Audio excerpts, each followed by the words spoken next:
Olá pessoal, hoje a nossa aula é uma aula gramatical e eu vou trazer um assunto para vocês que é novo, período composto por coordenação. Durante o sexto, sétimo e oitavo ano, a gente viu frase, oração e período, tá? Na formação de um texto. Mas a gente viu cada um deles na sua particularidade, tá? Tanto da frase, quanto da oração e quanto o período. Então hoje eu quero que vocês abram o livro de vocês na página 66, bora lá, página 66, para a gente estudar esse novo e maravilhoso assunto. Só que não, hein? Vamos lá. No primeiro bimestre, retomamos o conceito de frase, oração e período, antes de realizar a revisão do período simples. Até agora, portanto, estudamos as estruturas das orações, mas de forma isolada, né, pessoal? Então, vamos lá.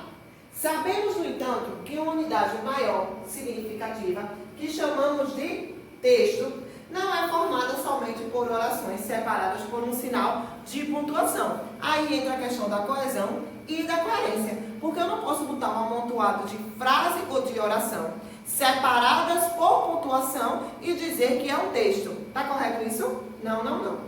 Na maior parte das vezes, os textos são compostos por períodos longos, com orações sequenciadas, separadas por vírgulas ou por conjunções, que são os conectivos, formando uma estrutura maior e mais elaborada. O uso de uma ou mais orações para compor um texto depende muito da adequação ao gênero textual e à situação comunicacional, que exige, de formas distintas, composições diversas. Textos mais curtos e mais dinâmicos, com menos orações, ou mais longos, com orações estabelecendo relação entre si, conforme já observamos nos vários gêneros explorados até agora. A seguir, analisaremos, os períodos formados por mais de uma oração. Para iniciar o estudo, releia estas frases retiradas dos textos lidos até agora. A criança tem direito, desde o seu nascimento, a um nome e a uma nacionalidade. Nos estudos urbanos, ainda carecemos de maior volume de investigação a respeito das relações entre som e cidade. No entanto, o tema está presente em trabalhos acadêmicos em todo o mundo. Estudos apontam que o tráfego automotor, por exemplo, é responsável pela maior parte. No período, há uma única oração, no primeiro período, que gira em torno do verbo ter. Por isso, se trata de um período simples, pois apresenta só um verbo, tá? Já no segundo e sexto, que apresenta os verbos carecer e estar, há um período composto por orações, que são independentes entre si. Se eu digo, nos estudos urbanos ainda carecemos de maior volume de investigação a respeito das relações entre som e cidade e ponto final, vocês conseguem compreender. Mas, se eu completo, no entanto, o tema está presente em trabalhos acadêmicos em todo o mundo. É um período composto por coordenação, mas que as frases separadas, elas estabelecem sentido sozinhas. Já no fim do terceiro trecho, tá? Também há duas orações. Entretanto, elas estabelecem uma relação de dependência entre si, que determina um período composto por subordinação. Elas sozinhas não têm sentido completo. Prestem atenção. Estudos apontam que o quê? Está me pedindo algo a mais. Que o tráfego automotor, por exemplo, é responsável pelo quê? Pela maior parte. Então, podemos já concluir aí que o período composto por coordenação, as frases, tá? Sozinhas, separadas, vão estabelecer sentido completo. O período composto por subordinação, as frases dependem entre si. Certo, Manuano?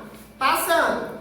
Que tal sintetizar as informações levantadas até agora? Vamos lá? Período. Frase organizada em oração ou orações. João escreveu um manifesto. João escreveu um manifesto que chamou a atenção da polícia. O período simples. Frase formada por uma só oração. A notícia da reivindicação dos direitos da criança logo se espalhou. Só tem um verbo aí, então é um período simples. O período composto. Frase formada por duas ou mais orações. Então aí, necessariamente, já tem que ter dois verbos ou mais, tá? Os pesquisadores terminaram a pesquisa e entregaram o relatório que chamou a atenção de todos. Terminaram, entregaram e chamou, são verbos, tá? O período composto por coordenação é formado por orações coordenadas, ou seja, orações independentes no que diz respeito à sintaxe, pois uma não funciona como o termo da outra, apenas estabelece uma relação de sentido por meio da coordenação. As crianças fazem barulho, ponto final, vocês já conseguem compreender. Mas, olha o conectivo aí, isso é normal. Período composto por subordinação é formado por orações subordinadas, ou seja, orações dependentes sintaticamente uma da outra. A subordinação implica uma relação entre orações que se encontram em níveis diferentes, por isso a necessidade de subordinação à outra. Todos comentaram o quê? Que estavam confusos com aquela decisão.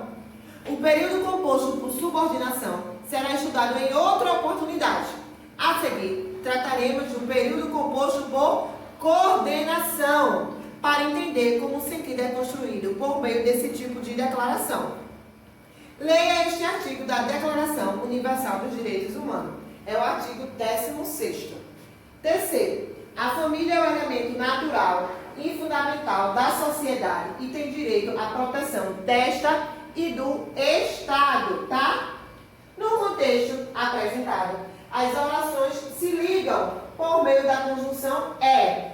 Essa ligação, porém, também pode ser dada por meio de vírgula ou por meio de vírgula e conjunção. A família é o elemento natural e fundamental da sociedade. Tem direito à proteção desta e do Estado. Ou também podemos dizer o seguinte: a família é o elemento natural e fundamental da sociedade. Por isso, tem direito à proteção desta e do Estado.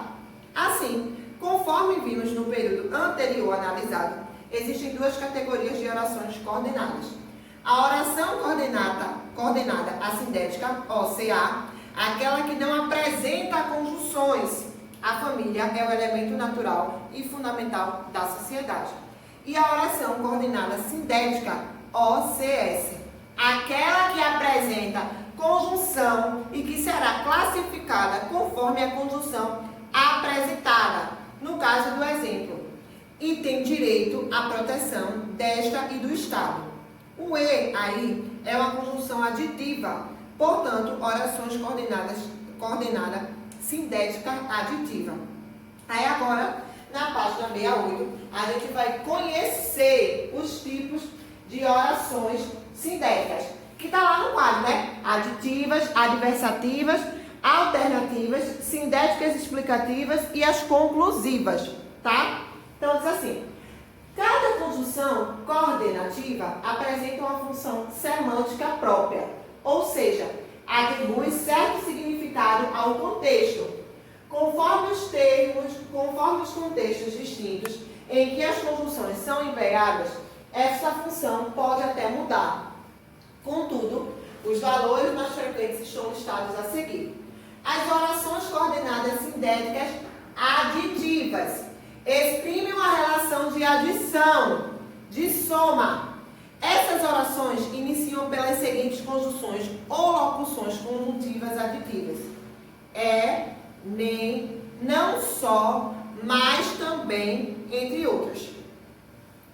Ele assinou o manifesto e entregou na prefeitura. É uma oração coordenada sindética aditiva. Quando eu estou falando da oração coordenada sindética adversativa estabelece uma relação de oposição, de contraste. Essas orações iniciam-se pelas seguintes conjunções ou locuções conjuntivas adversativas. Mas, porém, contudo, entretanto, no entanto, a universidade tinha interesse naquela causa, mas hesitou em tomar partido. Quando eu digo orações coordenadas sindéticas alternativas, exprimem a ideia de alternância, de opção ou de exclusão. Essas orações iniciam-se pelas seguintes conjunções alternativas: ou, ora, tá? Todos optaram pelo barulho das crianças, ou não seriam justos. Quando eu falo da oração coordenadas sindéticas explicativas, apresentam uma explicação, uma justificativa. Essas orações iniciam-se pelas seguintes conjunções explicativas: que, pois, antes do verbo, porque e etc. Eu não fui a passeada, porque vi você na esquina de casa. As orações coordenadas sindéticas conclusivas revelam uma conclusão em relação à oração anterior. Essas orações iniciam-se pelas seguintes conjunções ou locuções conjuntivas conclusivas: logo, portanto, por conseguinte, pois, depois do verbo e entre vírgulas, então, a decisão será difícil. Por isso, pensarei muito antes de qualquer ação, tá?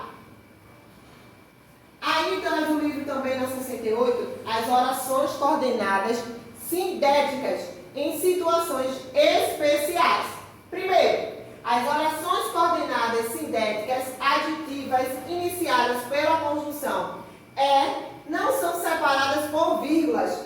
Isso só acontecerá quando os sujeitos das orações forem diferentes ou quando essa conjunção for repetida. Todos estavam cansados e nós não entendíamos o porquê. Ele cantava e sorria e gargalhava. Segundo, geralmente a conjunção e tem valor aditivo, contudo, ela pode aparecer com valor semântico diferenciado. É ferida que dói e não se sente, aí ela está como adversativo.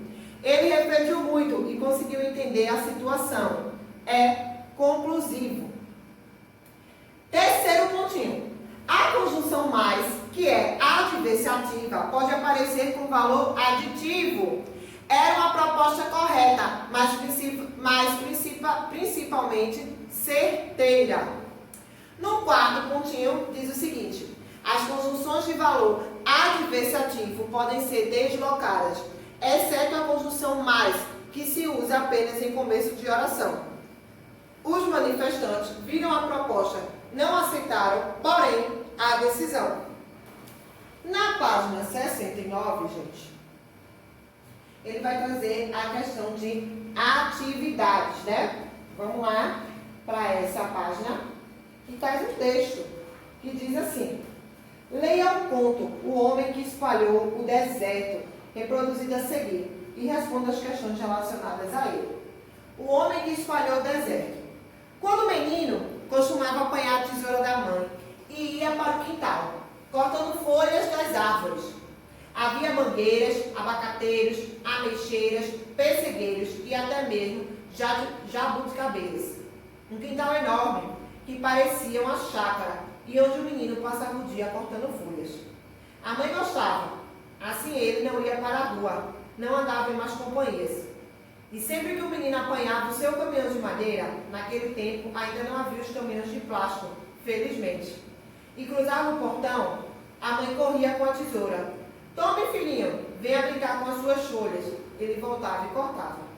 As árvores levavam vantagens, pois eram imensas e o menino pequeno. O seu trabalho rendia pouco, apesar do dia a dia constante, de manhã à noite. Mas o menino cresceu, ganhou tesouras maiores, parecia determinado, à medida que o tempo passava, a acabar com as folhas todas. Dominado por uma estranha impulsão, ele não queria ir à escola, não queria ir ao cinema, não tinha namoradas ou amigos, apenas tesoura das mais diversas qualidades e tipos. Dormia com elas no quarto. À noite, com uma pedra de amolar, afiava bem os cortes, preparando-as para as tarefas do dia seguinte. Às vezes, deixava aberta a janela para que o luar brilhasse nas tesouras polidas. A mãe, muito contente, apesar do filho detestar a escola e ir mal nas letras, todavia, era um menino comportado. Não saía de casa, não andava nas companhias, não se embriagava aos sábados, como os outros meninos do quarteirão. Não frequentavam ruas suspeitas onde as mulheres pintadas exageradamente se postavam às janelas, chamando os incautos. Seu único prazer eram as tesouras e o corte das folhas. Só que agora ele era maior e as árvores começaram a perder. Ele demorou apenas uma semana para limpar a jabuticabeira, 15 dias para a mangueira menor e 25 para a maior. 40 dias para o abacateiro, que era imenso, tinha mais de 50 anos. E 6 meses depois, quando concluiu, já a jabuticabeira tinha novas folhas e ele precisou recomeçar. Certa noite, regressando do quintal, agora silencioso, porque o desbastamento das árvores tinha afugentado pássaros e destruído os ninhos, ele concluiu que nada adiantaria podar as folhas. Elas se recomporiam sempre. É uma capacidade da natureza, morrer e reviver. Como seu cérebro era diminuto, ele demorou meses para encontrar a solução. Um machado. Numa terça-feira, bem cedo, que não era de perder tempo, começou a derrubada do abacateiro. Levou 10 dias, porque não estava habituado a manejar machados. As mãos calejavam, sangravam. Adquirida a prática, limpou o quintal e descansou aliviado. Mas, insatisfeito, porque agora passavam os dias a olhar aquela desolação, ele saiu de machado em punho para os arredores da cidade, onde encontrava árvores, capões, matos, atacava, limpava, deixava os montes de lenha arrumadinhos para quem quisesse se servir. Os donos dos terrenos não se importavam, estavam em via de vendê-los para fábricas ou imobiliárias e precisavam de tudo limpo mesmo. E o homem do machado descobriu que podia ganhar vida com seu instrumento. Onde quer que precisasse derrubar árvores, ele era chamado. Não parava. Contratou uma secretária para organizar uma agenda. Depois, auxiliados. Montou uma companhia. Construiu edifícios para guardar machados. Obrigava seus operários devastadores. Importou tratores e máquinas especializadas do estrangeiro. Mandou assistentes fazerem cursos nos Estados Unidos e Europa. Eles voltaram peritos de primeira linha. E trabalhavam, derrubavam. Foram do sul ao norte, não deixando nada em pé. Onde quer que houvesse uma folha verde, lá estava uma tesoura, um machado, um aparelho eletrônico para arrasar. E enquanto ele ficava milionário, o país se transformava num deserto, terra calcinada.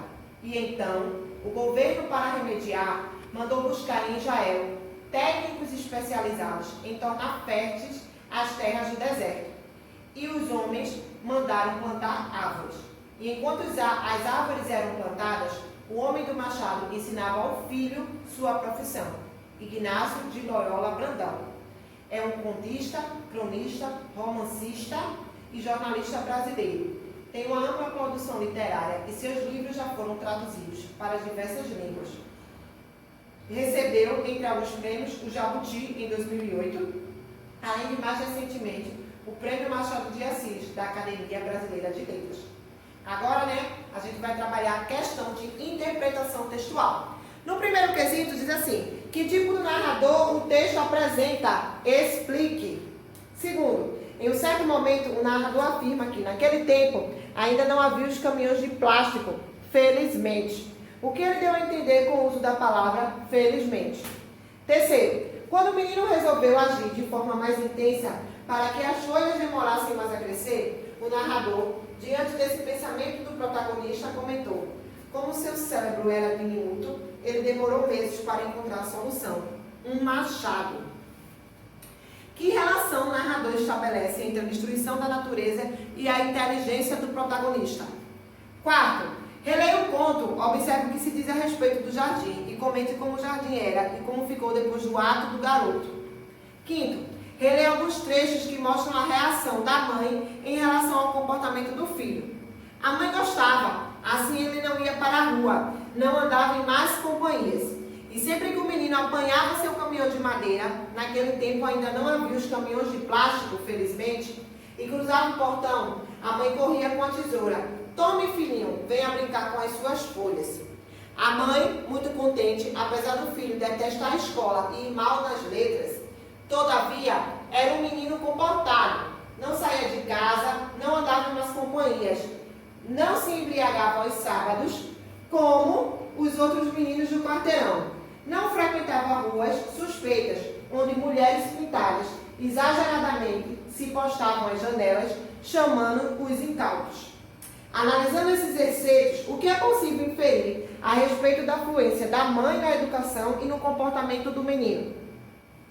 No sexto quesito está dizendo: releia os períodos a seguir, retirados do conto de Inácio de Loyola Brandão, e classifique as orações coordenadas destacadas, tá?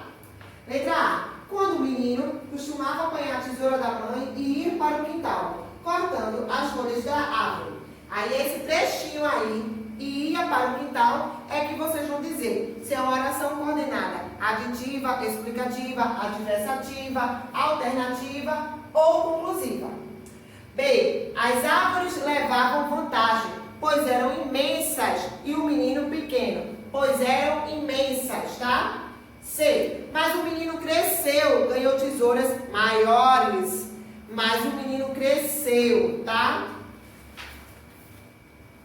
Na página 72, continua e diz assim: D. Adquiriu a prática, limpou o quintal e descansou. E. E trabalhavam, derrubavam. Sétimo.